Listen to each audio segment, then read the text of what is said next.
Conquérir de nouveaux clients, c'est aussi l'obsession de Mathieu Paco. Le chef étoilé sillonne chaque jour la capitale, car il vient d'acheter un nouvel établissement. Je fais au moins 50 km par jour, je fais facilement 5 fois 10 km entre le bureau, les restaurants, chez moi. Puis j'essaie toujours de rentrer l'après-midi pour voir ma fille.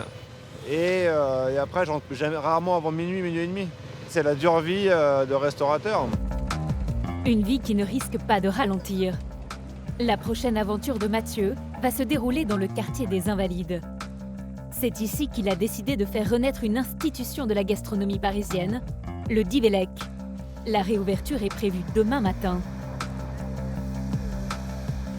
Alors, ça va. Et là, les lumières, il installe quand là Tout à l'heure. Je viens de recevoir des... Avant sa fermeture, il y a 2 ans et demi, ce restaurant détenait une étoile au guide Michelin et recevait le tout Paris. Le président Mitterrand y avait ses habitudes. C'est sur le perron qu'il se fit photographier avec sa fille Mazarine. C'est très chic, c'est le plus bel emplacement de Paris. On est sur l'esplanade des Invalides et c'est jamais embouteillé. Faut savoir, c'est un truc important. Voilà. Et là, on ouvre demain. Donc il y a encore du boulot. Je pense qu'on est parti pour rester là toute la nuit. Parce que on a déjà 2 semaines de retard et demain, les premiers clients ont réservé. Donc tout le monde est sur le qui-vive. Donc là, il manque les radiateurs. Mathieu s'est endetté pour près de 7 millions d'euros avec ses associés. Pour demain, 30 clients ont déjà réservé. Alors il veut s'assurer que tout est prêt. Mais ça commence mal. Les mecs, ils ont fait tomber les grilles à l'intérieur du monte-charge. Donc il est bloqué. Il s'est fixé un objectif très ambitieux. Décrocher 2 étoiles au Michelin. Chaque détail compte. Je veux pas les nappes sur la table ronde. À commencer par le dressage des tables. Il faut pas mettre des petites cuillères, on va se faire chourer. Les cuillères comme ça en argent, on se les fait piquer dans la semaine qui suit, on n'a plus. Il faut trouver des petits trucs jolis, en bois, et c'est élégant, qui rappellent un peu le... Même dans le luxe, les clients ne sont pas toujours bien élevés. Souvent, ça arrive, tu mets des cuillères en argent, le client il vient, je tac dans la poche. Non, ça m'est déjà arrivé. Souvent. Ils volent les savons, les parfums. Nous, à l'Ambroisie, on avait des bouteilles Guerlain d'eau de Cologne, et on se les faisait voler. Et après, on enlevait les bouchons, et les gens mettaient du papier toilette pour boucher le truc, ils repartaient quand même avec leurs bouteilles.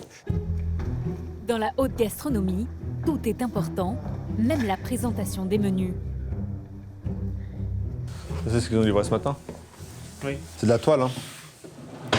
Mais c'est très important parce que finalement, ce qui fait un lieu, la réussite d'un lieu, c'est tous les détails qu'on va mettre à l'intérieur. Comment on présente les desserts, comment on présente les cartes du bar. Là, on fait tout bien, ça, c'est logoté, c'est gravé, c'est doré.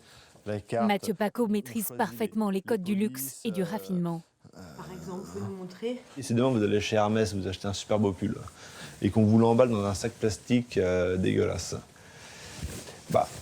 vous n'allez pas l'apprécier de la même manière.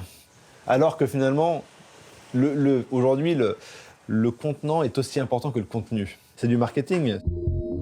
Le chef s'attaque maintenant à l'endroit le plus important, la cuisine. Et il va déchanter.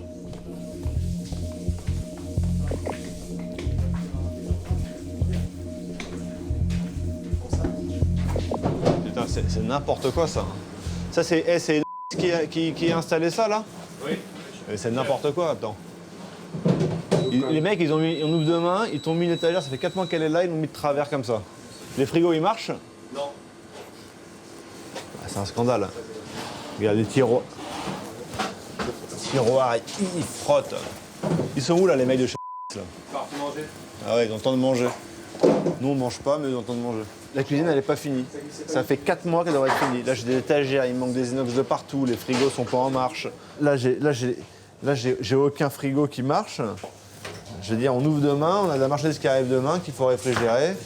Il y a des trous de 1 cm de partout. On peut faire des meubles sur mesure pour avoir des trous comme ça. Les gens sont pas sérieux. Mathieu n'a plus que 24 heures pour faire de cette cuisine un outil digne de la haute gastronomie.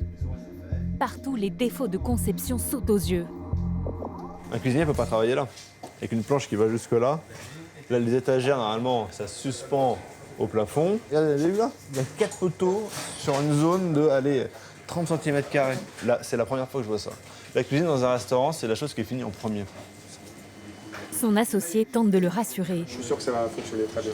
Voilà. Mais lui, c'est un optimiste. Et, vous savez, il faut toujours un bon flic, un méchant flic, un optimiste, un pessimiste. Des dizaines de clients sont attendus demain pour la grande première. Il ne reste que peu de temps à Mathieu pour tout finir et éviter la catastrophe. Près des Invalides, le lendemain matin, Mathieu Paco a réuni toute son équipe. Le restaurant ouvre dans quelques heures. Ce soir, on prend le temps. Hein, c'est pas grave, c'est le premier jour, les gens vont comprendre. On envoie les choses bien, on prend le temps. 30 personnes ont réservé pour l'inauguration. Le jeune chef et son équipe sont sous pression. Hein, l'ouverture, c'est la première image que les gens voient. C'est-à-dire que quand on ouvre un restaurant, ils s'en souviennent tout de suite. Donc c'est pour ça qu'on limite le nombre de couverts pour faire en sorte que, sur l'ouverture, en tout cas sur les 2-3 premières semaines, on prenne notre temps, que le service aussi puisse s'habituer au fonctionnement, que les cuisiniers s'habituent au nouveau matériel. Vous n'avez aucun doute? Ah, j'ai des doutes, mais je ne le montre pas. En tout cas, pas devant les équipes. Voilà, allez, on y va. La principale crainte de Mathieu, les cuisines. Hier encore, elles étaient en chantier. Ça a changé en 24 heures. Hein. Son coup de sang a fait son effet. Les frigos marchent, 5 degrés, tout fonctionne. C'est bon. Ah, hier, j'y croyais pas. Mais bon, dès que t'as l'huissier qui passe, hein, ça règle tous les problèmes. Les portes du restaurant ouvrent dans quelques minutes. Allez, vous mangez tout là parce que... Mathieu ne laisse rien passer. Il veut instaurer dès le départ un très haut niveau de qualité. Là, tu vois, là, moi je suis un client, j'ai un restaurant, je vois ça. Et donc on change sur des projets comme ça. Faut vraiment être l'œil du tigre. Même l'ambiance lumineuse a été soigneusement étudiée.